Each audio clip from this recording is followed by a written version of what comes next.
सज्जन को मेरा नमस्कार है।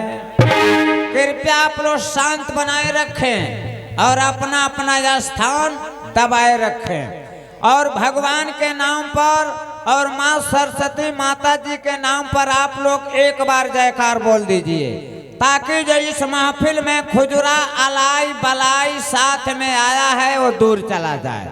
जयकार सबके बोले के बाद जे मर्द होई उनका बोले के बाद अजय मर्द में तनिको कम होई उ जयकार मत बोली, लेकिन उन्हों का बोला का तरीका बा वो कौने ना बोली हैं वो ऊपर मुंह का बोली हन की चिन्ह है ना।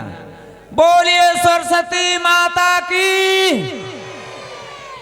सब केहू कहत जय तो पोटा हवा कहत बे।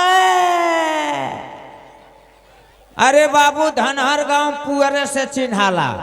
सरकार के पास एक बीता का रिवाल्वर होता है और उसमें एलजी डालकर फायरिंग किया जाता है तो कम से कम 2 किलोमीटर दूर आवाज करता है।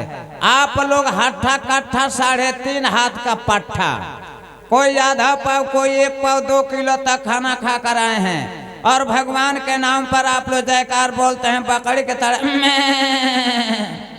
आप लोग ऐसा जयकार बोलिए ताकि 2-4 गांव मालूम हो जाए। बोलिए दुर्गा महारानी की, मेला समिति की, सकल समाज की, श्री देवी की। हाँ, अरे शेरे देवी जहिया रहली तैया कलयुग के छछात नाव का देवी रहली, लेकिन मार गईली। तो भैया का कहीं कहाते नहीं खे, कहला बिना खेपाते नहीं खे। पैया धान कुटाते नहीं खे, घरे लइका सारे।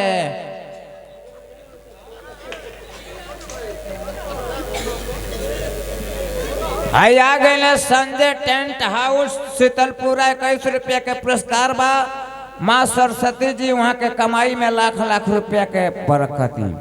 तो का कहीं कहाते नहीं खे, कहला बिना खेपाते नहीं खे। पैया धान कुटाते नहीं खे, घरे लइका सारे खाते नहीं खे।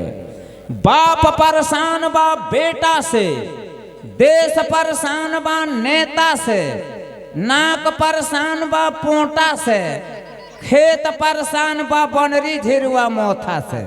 अरे आवे के हमने के सब जना मिल के चौरे के, यही चरले में आजादी बा। हमारे राउर चरल पनकियो जाता, उनकर चरल नहीं खे पनकत जकरा तन पर खादी बा। तो भाइयों भौजाइयों, खटियाओं चरपाइयों, गद्दायों रजाइयों, मक्खन और मलाइयों, मिठाई को बनाने वाले हलवाइयों, रजकी और पाइयों, देश को रक्षा करने वाले सिपाहियों, मुर्गा मुर्गी काटने वाले कसाईयों, बाल को बनाने वाले नाइयों, पाकिट को मारने वाले चाइयों, जूता चप्पल बहकाने वाले भाइयों। इन लोगों से सावधान रहिएगा। सजवे का एक जोड़ा गायब हो गई बा। तो भैया हमारे नवजुवक भाई साथी लोग, ई बाबू ले बार अपने सेहत पर ध्यान नहीं खे दे, ई सब बार ध्यान देले बा। गुटका पुकार आरजू सूद प्लस कमला पसंद कैस खाता लो मार गैस बना देता, भूजा के तरह फाँकता लो।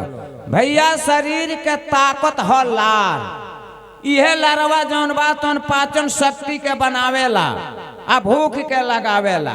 हमार बाबू लोग गुटका पुकार खा के आ पूरा देही के विटामिन ई सब फर के थूक देता। ना समय से भूख लागता, ना समय से पिया, दिने पर दिन सब झुरा के हरेठा भइल जाता। पहले के पुरनिया लोग जौ मटर का रोटी चटनी से खा के आ चानी का सिक्का चिटकी से दाब के दोना कती लो।